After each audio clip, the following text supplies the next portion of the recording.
Hi dears, അപ്പോൾ ഇനി ഞാൻ വന്നിരിക്കുന്ന നല്ല സ്പെഷ്യലായിട്ടുള്ള ഒരു ഈന്തപ്പഴം അച്ചാറിൻ്റെ റെസിപ്പി ആയിട്ടാണ്.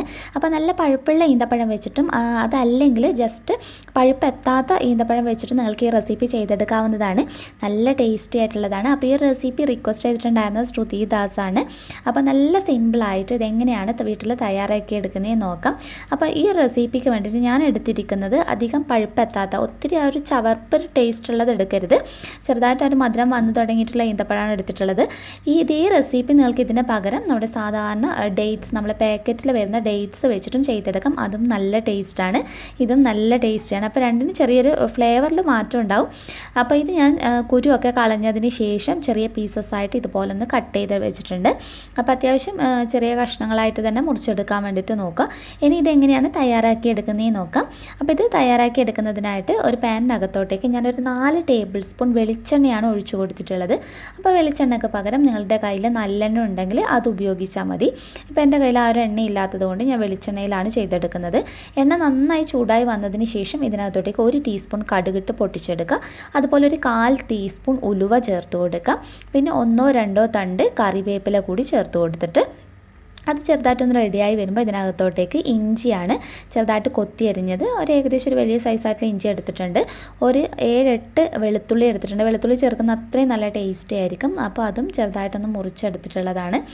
പിന്നെ പച്ചമുളക് ഒരു 4-5 ഞാൻ ആഡ് ചെയ്യുന്നുണ്ട്. അത്യാവശ്യം നല്ല എരിവുള്ള പച്ചമുളകാണ് ചേർത്ത് കൊടുക്കുന്നത്. എരിവും പുളിയും അതുപോലെ മധുരമൊക്കെ വരുമ്പോഴാണ് ഈ ഒരു അച്ചാർ നല്ല ടേസ്റ്റ് ഉണ്ടാകുക. അപ്പോൾ എണ്ണയിലിട്ടിട്ട് നന്നായിട്ടൊന്ന് മൂപ്പിച്ചെടുക്കുക. ഒത്തിരി അങ്ങ് വെളുത്തുള്ളി അങ്ങ് ബ്രൗൺ കളറാകുന്നത് വരെ ചെയ്തെടുക്കേണ്ട ആവശ്യമില്ല. ചെറുതായിട്ട് ആ ഒരു ഒന്നങ്ങ് റോസ്റ്റായി കിട്ടിയാൽ മാത്രം മതി. അതൊന്ന് റെഡിയായി വന്നതിന് ശേഷം പിന്നെ നമ്മൾ ഫ്ലെയിം കുറച്ചിട്ട് ഒരു 1/2 ടീസ്പൂൺ മഞ്ഞൾപ്പൊടി ചേർക്കാം. പിന്നെ ഞാൻ ഒരു 1/2 കപ്പിനടുത്ത് പിരിയമുളക് പൊടിച്ചതാണ് ചേർത്ത് കൊടുക്കുന്നത്. അപ്പോൾ പിരിയമുളകിന് പകരം സാധാരണ മുളക് പൊടി ഉപയോഗിച്ചാൽ ഒത്തിരി അങ്ങ് എരിവായി പോകും. അപ്പോൾ പിരിയമുളക് തന്നെ വെച്ചിട്ട് ചെയ്യാൻ വേണ്ടിയിട്ട് നോക്കുക. എന്നിട്ട് ഏറ്റവും ലോ ഫ്ലെയിമിൽ ഇട്ടിട്ട് വേണം നമ്മൾ മുളക് പൊടി ചേർത്ത് കൊടുക്കാൻ വേണ്ടിയിട്ട്. അതല്ലെങ്കിൽ അച്ചാറിനൊരു കയ്പ്പ് രസം വരും. ഒന്നുകിൽ നിങ്ങൾക്ക് ഫ്ലെയിം ഓഫ് ചെയ്തിട്ട് ആ ഒരു ചൂടിനകത്തിട്ടിട്ട് പൊടി ഒന്ന് ചൂടാക്കി എടുത്താലും മതി.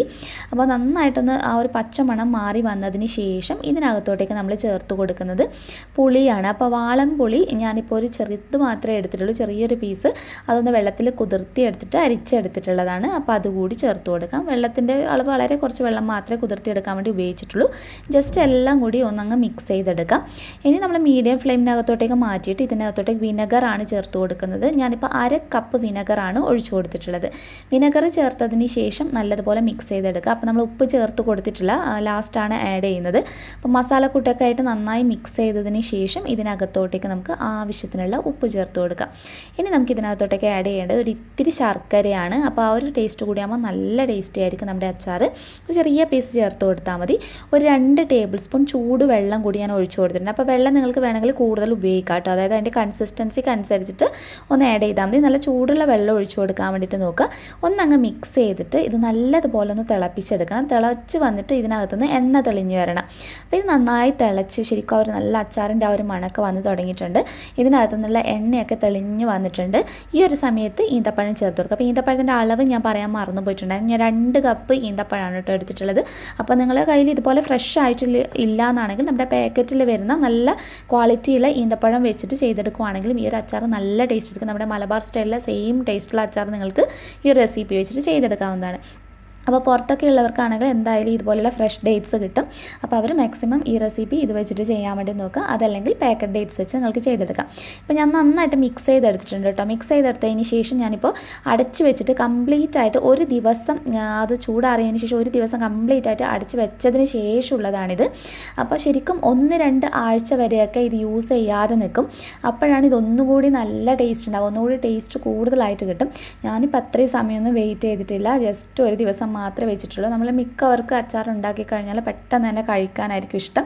അപ്പോൾ നല്ല ക്ഷമയുള്ളവരൊക്കെ ആണെങ്കിൽ ഒരു 2 ആഴ്ച വരെ വെയിറ്റ് ചെയ്തിട്ട് കഴിക്കുവാണെങ്കിൽ ഭയങ്കര സൂപ്പർ ടേസ്റ്റ് ആയിരിക്കും കേട്ടോ. അപ്പോൾ നിങ്ങൾ എന്തായാലും ഈ റെസിപ്പി ഒന്ന് ട്രൈ ചെയ്ത് നോക്കാം. നല്ല സിമ്പിളായിട്ട് നമുക്ക് എളുപ്പത്തിൽ തയ്യാറാക്കി എടുക്കുകയും ചെയ്യാം. കഴിക്കാൻ വളരെ ടേസ്റ്റാണ്. ബിരിയാണിയുടെ കൂടിയും ചോറിൻ്റെ കൂടിയും ഒക്കെ നല്ല ടേസ്റ്റാണ്. അപ്പോൾ ഇന്നത്തെ റെസിപ്പി എല്ലാവർക്കും ഇഷ്ടമായെന്ന് വിചാരിക്കുന്നു. റെസിപ്പി ഇഷ്ടപ്പെടുവാണെങ്കിൽ ലൈക്ക് ചെയ്യാനും ഷെയർ ചെയ്യാനും മറക്കരുത്. നെക്സ്റ്റ് വീഡിയോയിൽ ഇനിയും നല്ലൊരു വെറൈറ്റി ഡിഷ് കാണാം. അതുവരെ ടേക്ക് കെയർ, ബൈ ബൈ.